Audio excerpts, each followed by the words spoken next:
A new command I give you. Love one another as I have loved you. So you must love one another. John 13:34. Jesus didn't suggest we love others. He commanded it. But the key here isn't just the instruction to love. It's the manner in which he tells us to do it. As I have loved you. That kind of love is bold, inconvenient, self-sacrificing, and deeply transformative. And it's not reserved only for romantic relationships or friendships that are easy. Jesus challenges us to love in the most difficult places, in tension, in silence, in betrayal. When we choose to love like him, we don't just improve relationships, we redeem them. Offer grace in moments of silence.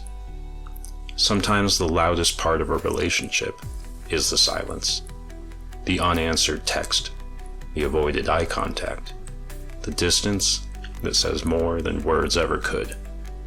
Our first reaction might be to fill that space with frustration or assumptions. But Jesus modeled a different approach. When the woman caught in adultery stood silent before him, Jesus didn't demand an explanation. He didn't fill the air with judgment. Instead, he crouched in the dirt and waited with her. Grace often whispers where the world shouts.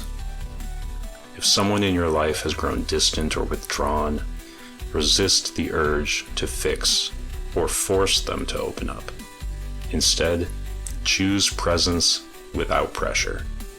Sometimes the greatest gift you can give is simply being there, without expectation, without agenda, with grace that says, you are still loved here. Initiate reconciliation first, even when it hurts. It's easy to wait for the other person to apologize. But Jesus flips the script.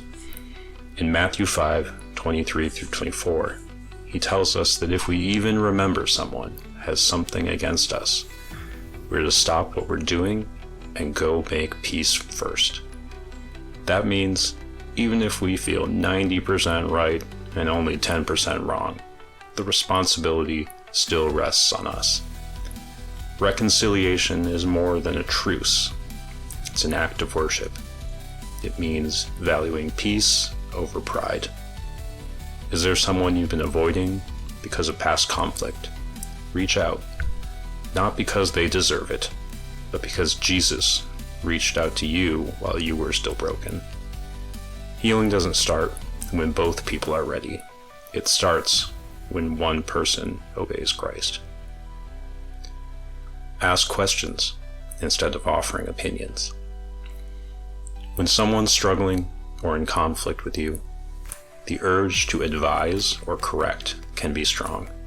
But Jesus, the wisest man ever to walk the earth, often led with questions. Do you want to be healed? He asked the crippled man. Who do you say I am? He asked his disciples. Questions open hearts. Opinions can shut them down. If a friend is lashing out or withdrawing, ask, what are you really feeling right now? Or, what do you need most from me today? People want to be understood more than they want to be fixed. Follow Jesus' example. Get curious, not controlling. You'll be surprised how much closer you grow by simply asking and listening. Serve without being noticed. Jesus didn't serve for recognition. He washed feet, fed thousands, healed quietly, and often told people not to tell anyone.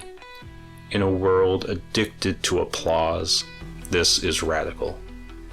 Imagine how relationships would change if we served with zero expectation of thanks.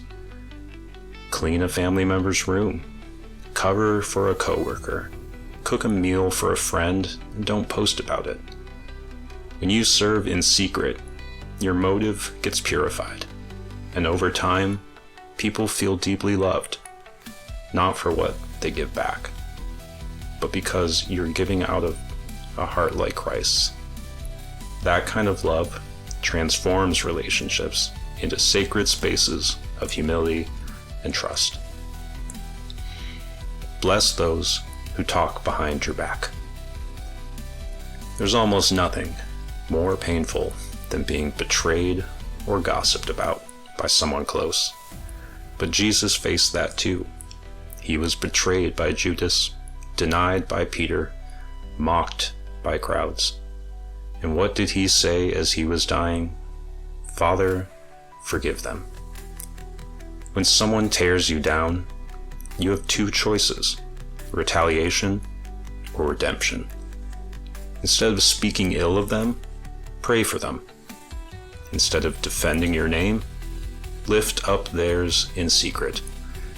It doesn't mean you trust them again right away, but it does mean you refuse to let bitterness poison your heart. Blessing someone who wronged you is not weakness, it's powerful obedience. Let go of the need to be right. Arguments often go in circles because no one wants to back down. But Jesus, perfect and sinless, stood silent before his accusers. He didn't argue, he didn't justify. He knew truth didn't need shouting. Sometimes the greatest sign of strength in a relationship is surrendering the need to be right. Choose compassion over correction. Choose peace over pride. Let the other person feel heard, even if you disagree. When you stop needing to win, love wins instead. Speak life into someone's identity. Jesus didn't just heal people's bodies, he healed their sense of worth. He renamed Simon as Peter, the Rock. He saw greatness in the outcasts, the failures, the tax collectors. In your relationships, you have the power to call out what others don't yet see in themselves. Tell your friend you see strength in their vulnerability. Tell your spouse they are more than enough. Tell your child they are called and chosen. People often become what we speak over them. Use your voice the way Jesus did, to restore, uplift, and empower. Practice relational Sabbath. Even Jesus withdrew from the crowds. He went to quiet places to pray, to rest, to recharge. If Jesus needed that, so do we. A relational Sabbath isn't about ignoring people. It's about tending your own soul so you can return more whole. If a relationship feels strained, consider stepping back, not out of anger, but out of wisdom. Create space to reflect, pray, and reset your heart.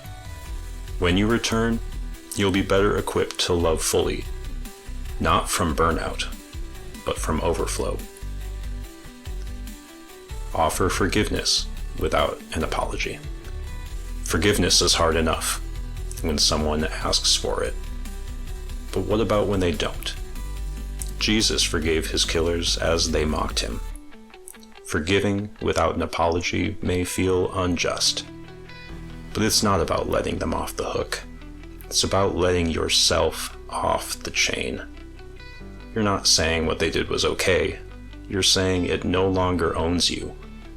Carrying that weight steals joy and peace.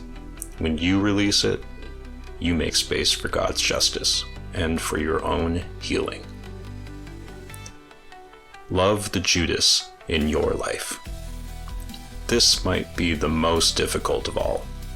Judas wasn't just a traitor, he was a close friend, and yet Jesus shared bread with him, washed his feet, and called him friend, even as he walked out to betray him.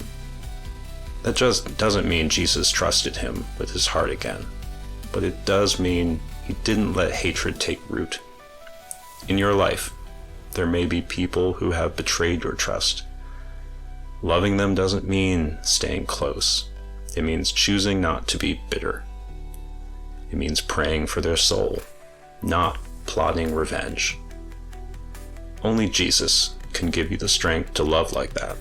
But when you do, the chains fall off both of you.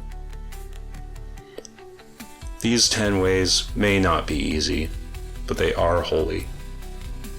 They're how Jesus loved, deeply, sacrificially, and without condition.